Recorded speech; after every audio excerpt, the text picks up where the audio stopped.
Stress প্রচণ্ড বাড়ছে। স্ট্রেসের একটা কারণ হচ্ছে অ্যাম্বিশন, প্রচণ্ড ইচ্ছা যে এটা হলে হয় কিন্তু হচ্ছে না, একটা প্রধানতম কারণ। তারপর হচ্ছে একটা হ্যাবিচুয়াল হয়ে গেছে যে হচ্ছে স্ট্রেস রোজই হয়, তো আজকেও হয়েছে, নতুন কথা কিছু নয়। তো আমাদের স্ট্রেসকে থেকে বেরিয়ে আসার জন্য অনেক রকম পথ আছে, আমরা সব রকম পথ চেষ্টা করে দেখব, কোনটা কার অ্যাপ্লাই হবে, কোনটা কাকে উপকার করবে আমরা আগে থেকে তো জানি না।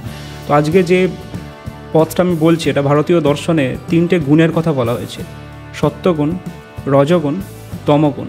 তুমি যদি এই 3টে গুণ ভালো করে বুঝে নিতে পারো তাহলে অনেক সময় কি হয়, তুমি হয়তো আজকে থেকেই অন্যরকম হয়ে গেলে, তোমার চিন্তাভাবনার মধ্যে একটা আলো দেখতে পেলে, তোমার মনে হলো আচ্ছা তাহলে আমি এইভাবে বেরিয়ে যাব। দেখো, তমগুণ হচ্ছে সব থেকে মানুষের বটম মোস্ট কোয়ালিটি। তখন সে একদম প্যাসিভ, এক কোণে পড়ে আছে, তার মধ্যে কোনো এনার্জি নেই। তাকে যদি কোনো উৎসাহ নিয়ে কিছু বলা হয় সে করবে না, তাকে কোনো ব্যাপারে কিছুতেই কিছু করাতে পারবে না, তখন তার তামসিক অবস্থা দিয়ে যাচ্ছে।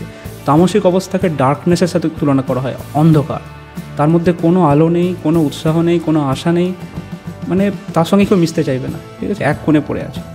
এরপরে হয় রাজসিক ব্যক্তি। রাজসিক ব্যক্তি মানে লাইক এ কিং, মানে তার প্রচণ্ড অ্যাঙ্গার, প্রচণ্ড লাভ, প্রচণ্ড সমস্ত কিছু প্রচণ্ড, মানে প্রচণ্ডভাবে সে পরিশ্রম করতে পারে কিন্তু তার মনের ওপর কোনো লাগাম নেই।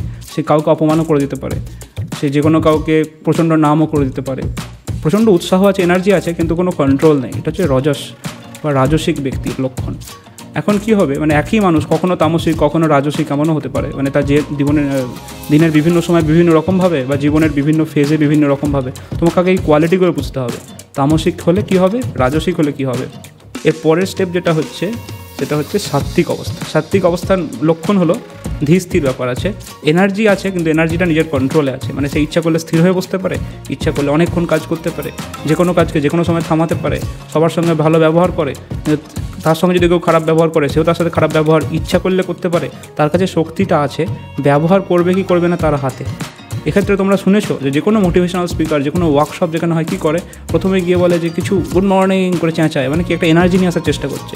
মানে তামসিক মন, যে মনটা ঝিমিয়ে আছে তাকে আগে রাজসিক করছে, তারপর তাকে কী করছে, তাকে বলছে কিছু অ্যাক্টিভিটি দেয় যে তুমি এরমভাবে হাত পা নাড়ো, ওইভাবে করো, তোমার বডিটাকে মুভমেন্ট করাচ্ছে। মুভমেন্ট এনার্জি ফার্স্ট রাজসিক অবস্থায় নিয়ে আসে, তারপর সেখানে নলেজ দেওয়া হয়, সাইকোলজির নলেজ দেওয়া হচ্ছে, লিটারেচারের নলেজ দেওয়া হচ্ছে, বিভিন্ন বিষয়, ফিলোসফি, লিটারেচার, সাইকোলজি।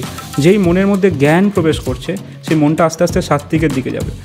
তারপর কি হয়, তাকে কোনো স্পিরিচুয়াল প্র্যাকটিস, হয়তো কোনো মাইন্ডফুলনেস মেডিটেশন এখন খুব বিখ্যাত, যে তুমি ব্রিদিংয়ের ওপরে, অ্যাওয়ারনেসের ওপরে তুমি কনসেন্ট্রেট করো বা তুমি নাম জপ করো, কোনো না কোনো স্পিরিচুয়াল প্র্যাকটিস। এক একজন এক এক রকম আছে, কেউ কেউ নাম সংকীর্তন করে অনেকক্ষণ ধরে, বিভিন্ন এখন আয়োজন হচ্ছে তো যেরমভাবে চলছে।